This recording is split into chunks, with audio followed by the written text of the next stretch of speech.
Hello दोस्तों, कैसे हो आप सब लोग। आप सबका हमारे YouTube चैनल पर स्वागत है। चलिए आज हम हिंदी की क्लास में हिंदी वर्णमाला के बारे में जानेंगे, वर्ण एवं ध्वनि विचार।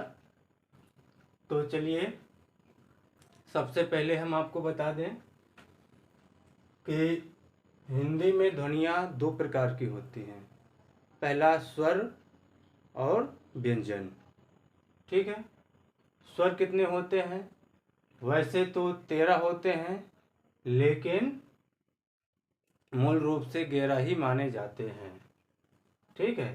अंग, आ और ऋषि को नहीं काउंट किया जाता है। अंग और आह जो हैं आपके, ये अयोग वाह व्यंजन नस्वर कहलाते हैं। ये केवल अयोग वाह होते हैं, जैसे अंग और आह। तो हिंदी वर्णमाला में पूरे वर्णों की संख्या कुल 52 होती है। वैसे व्यंजनों की संख्या 33 मानी जाती है मूल रूप से। बाकी संयुक्त, आगत और अयोगवाह ये सब मिला करके 52 कहलाते हैं। ठीक है। तो आइए, स्वर कितने प्रकार के होते हैं? स्वर 3 प्रकार के होते हैं। नंबर 1, हस्व स्वर आ ई उ री, ये हस्व स्वर कहलाते हैं। आ, ई, उ और री। हर्ष स्वर कितने होते हैं? 4 होते हैं। हर्ष स्वर हमारे कितने होते हैं? 4 होते हैं। नंबर दूसरा है दीर्घ स्वर। नंबर दूसरा दीर्घ स्वर। दीर्घ स्वर कितने होते हैं? दीर्घ स्वर 3 होते हैं। आ, ई, उ, यानी बड़े बड़े जितने हैं ये दीर्घ स्वर कहलाते हैं। इनकी संख्या कितनी है? 3 है। तीसरा है संयुक्त स्वर। तीसरा है आपका संयुक्त स्वर। संयुक्त स्वर में कौन कौन से आते हैं? ए, आए, ओ, आओ। ए, आए, ओ, आओ। ये कितने होते हैं? ये 4 होते हैं। अब इन्हें काउंट करते हैं। 4 3 7 4 11। ठीक है। तो स्वर हमारे कितने हो गए? 11। जो अंग और आहा हैं, ये अयोग वाह कहलाते हैं। पेपर में कई बार ये पूछे जाते हैं। अंग और आहा हैं, ये आपके न तो स्वर में होते हैं न व्यंजन में, लेकिन इनका प्रयोग स्वर में भी किया जाता है और व्यंजन में भी किया जाता है। जो अंग है ये अनुस्वार कहलाती है, और जो आहा है ये विसर्ग कहलाता है। ठीक है। इसके बाद चलिए जानते हैं जीवा के आकार पर, यानी जीवा के आधार पर स्वरों को हम कितने भागों में बांटते हैं? 3 प्रकार के। यानी जीवा के आधार पर स्वर 3 प्रकार के होते हैं। जीवा के आधार पर स्वर 3 प्रकार के होते हैं। पहला अग्र स्वर, दूसरा मध्य स्वर, तीसरा है आपका पश्च स्वर। अग्र स्वर ई, ई, ए, आए। ठीक है। ये 4 होते हैं। और जो मध्य स्वर होता है वो आ होता है। ठीक है।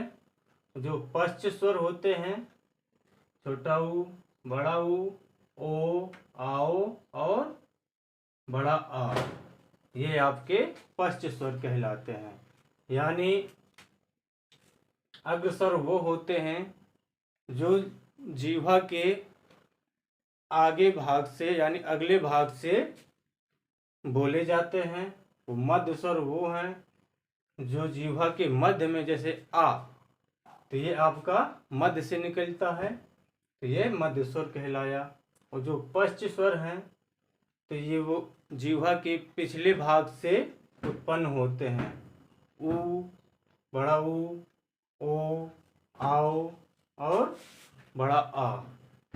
ठीक है, ये हो गए आपके स्वर।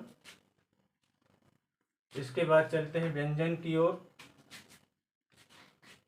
तो व्यंजन में जो मुख होते हैं 33 होते हैं, बाकी तो सब मिला करके पूरे टोटल 52 होते ही हैं, आपको पता है। अब चलिए, जो व्यंजन है का से म तक, इन्हें अलग श्रेणियों में रखा गया है। जैसा कि का, खा, गा, घा, अंगा, ये का वर्ग के कहलाते हैं, इन्हें का वर्ग कहते हैं। और चा, छा, जा, झा, इया, ये चा वर्ग कहलाते हैं। टा, ठा, डा, ढा, अड़ा, ये टा वर्ग कहलाते हैं। ता, था, दा, धा, ना, ये आपके ता वर्ग कहलाते हैं। पा, फा, बा, भा, मा, ये आपके पा वर्ग कहलाते हैं। इनकी संख्या कितनी होती है? 25। अब चलिए और इनके बारे में जानते हैं।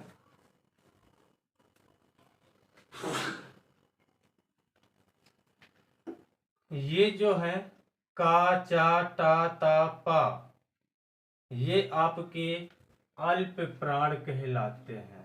क्या कहलाते हैं? अल्प प्राण व्यंजन। ठीक है, ये आपके अल्प प्राण व्यंजन कहलाते हैं। और ये भी गा, जा, डा, धा, बा, ये आपके अल्प प्राण कहलाते हैं। यानी पहला और दूसरा वर्ग आपके अल्प प्राण, और ये जो है आपका तीसरा, ये भी आपका अल्प प्राण व्यंजन कहलाते हैं। और जो खा और ये वाली लाइन है घा, ये आपके महाप्राण व्यंजन कहलाते हैं। क्या कहलाते हैं? महाप्राण व्यंजन। ये भी आपकी क्या कहलाते हैं? महाप्राण व्यंजन। ठीक है दोस्तों, इनकी संख्या कितनी होती है? टोटल 25 होती है। का से मा तक की संख्या 25 होती है।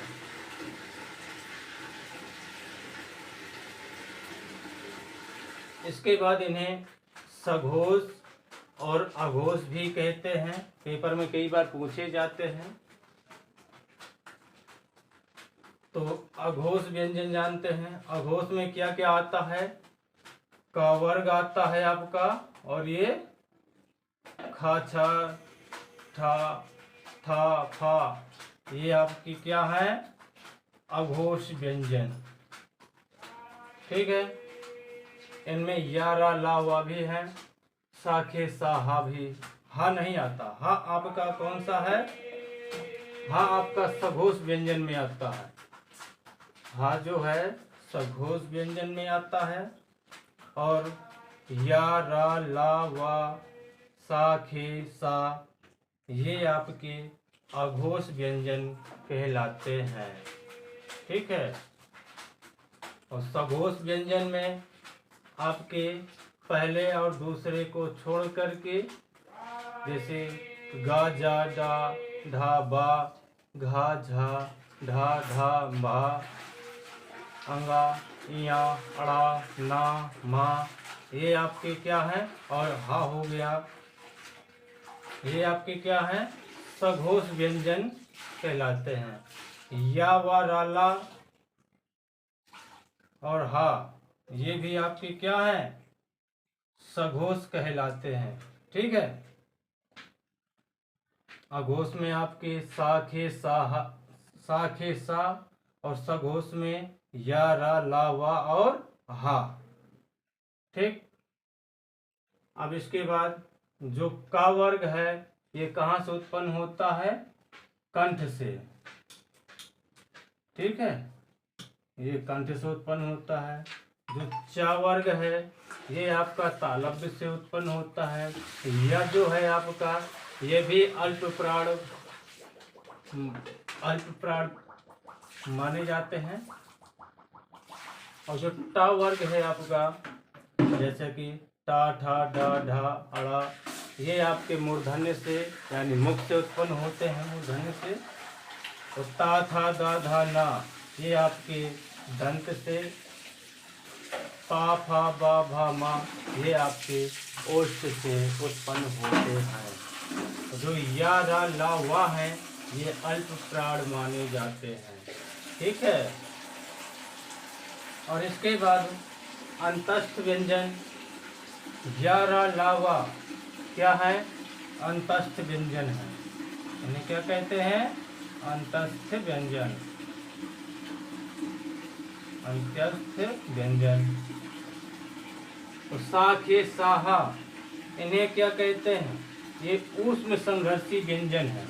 ये क्या है? साखे साहा ये ऊष्म संघर्षी व्यंजन है, जिनमें ऊष्मा उत्पन्न हो, बोलने से ऊष्मा और घर्षण उत्पन्न हो, इन्हें ऊष्म संघर्षी व्यंजन कहते हैं। ये महाप्राण में माने जाते हैं। ठीक है, ये जो साखे साहा हैं ये ऊष्म संघर्षी महाप्राण व्यंजन कहलाते हैं। क्या है? ऊष्म संघर्षी महाप्राण माने जाते हैं। और जो या रा ला वा है ये अंतस्थ व्यंजन है और कौन है? अल्प प्राण माने जाते हैं। या रा ला वा अंतस्थ व्यंजन है और अल्प प्राण माने जाते हैं। इसके बाद छात्रा ज्ञा और आपका ये स्रा, ये कौन से व्यंजन हैं? ये आपके संयुक्त व्यंजन कहलाते हैं। कौन से व्यंजन कहलाते हैं? छात्रा ज्ञा स्रा संयुक्त व्यंजन कहलाते हैं। कौन से?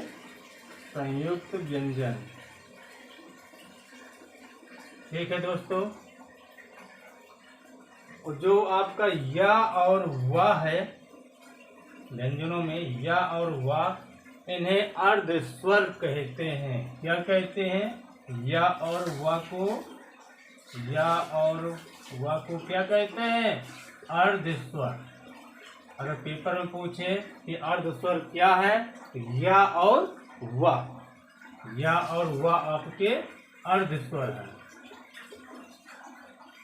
ठीक है, ये व्यंजन से भी बनते हैं और स्वर से मिला के बनते हैं, इन्हें अर्ध स्वर कहते हैं।